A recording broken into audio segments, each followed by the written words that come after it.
Si une personne ne t'aime plus parce que tu as dit ce que tu pensais vraiment, avec respect, bienveillance, fermeté si nécessaire, tout dépend de la situation.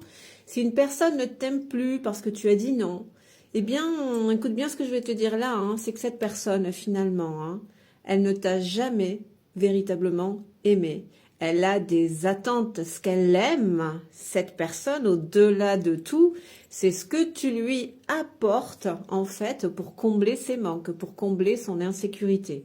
Alors après, hein, chacun fait comme il veut. Hein, je sais pas toi, mais moi, personnellement, si on ne m'aime plus parce que j'ai dit non ou parce que j'ai dit avec respect ce que je pensais véritablement, eh bien, pas de souci, hein. Au revoir. Moi, des personnes comme ça, j'en ai pas besoin dans ma vie. Je préfère être seule que d'être dans des relations comme ça.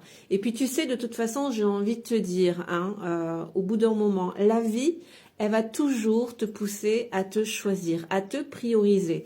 Ça fait partie du processus, c'est vrai, hein. Et moi, la première à l'époque, quand j'étais dans ma dépendance affective, blessure d'abandon, voilà, on se suffit pas à soi-même. On a besoin de l'autre, tu vois, pour se sentir bien. Et c'est pour ça que, par voie de conséquence, eh bien, on va se rendre disponible alors qu'on n'a pas forcément envie. On va dire oui alors qu'on n'a pas forcément envie. Là, ça nous plaît pas, mais on va surtout pas faire d'histoire. On va éviter des conflits, hein, pour pas être rejeté, pas abandonné. Donc, on va se taire, on va contenir. Donc, ça fait partie du processus. Mais au bout d'un moment, on va se rendre compte que malgré tout, c'est pas pour autant qu'on se sent mieux, qu'on se sent bien. Tout ça, c'est de l'illusion, c'est éphémère. En fait, on se rend compte que ce mal-être, il est toujours là. Et puis surtout, comme ce sont des postures qui sont inspirées par l'ego, donc le non-amour en nous, bien c'est pour ça que pour le coup, on va attirer des déceptions, des trahisons, des mensonges, des infidélités. Voilà, on va se rendre compte qu'on a beau se mettre en quatre, que pour autant, c'est pas mieux. Donc au bout d'un moment, on va en avoir ras-le-bol.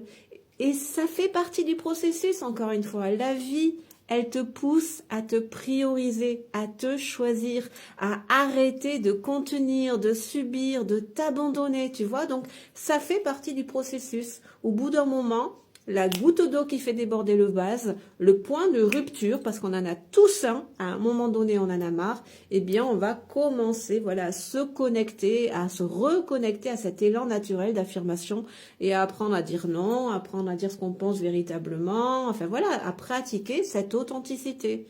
Et alors, là, les gens qui seront là, qui seront toujours là, parce que c'est vrai, hein, ça va faire du ménage, hein, il y en a plein qui vont disparaître, hein. Coup de baguette magique, hop, plus personne n'est là. Mais enfin, plus personne, non. Mais en tout cas, ceux qui sont là, là, ce sont les vrais. Là, ce sont les personnes qui t'aiment pour qui tu es. Elles t'aiment véritablement. Elles t'aiment pour qui tu es toi et plus pour ce que consciemment ou inconsciemment tu leur apportais, que tu sécurisais en eux. Sécurisais, oui, en eux. Donc, tu vois. Qu'est-ce que tu en penses? Dis-moi ça en commentaire. Est-ce que tu es dans ce processus d'évolution où justement tu commences toi aussi à te choisir, à te prioriser, ou est-ce que non, tu continues à être dans cette dépendance affective et à dire oui, à contenir, et auquel cas il faut surtout pas s'en vouloir, hein. C'est tout à fait normal, hein. Ça fait partie du processus, on y passe tous, et jusqu'au bout d'un moment où on va commencer plutôt à se positionner par rapport à soi, et c'est juste. C'est ça l'amour inconditionnel, c'est arrêter de se rejeter, c'est arrêter de s'abandonner, c'est arrêter de se trahir, arrêter de subir, voilà. Hein, s'aimer, c'est pas moi d'abord, c'est moi aussi.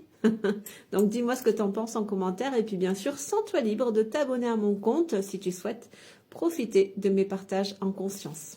Bien à toi.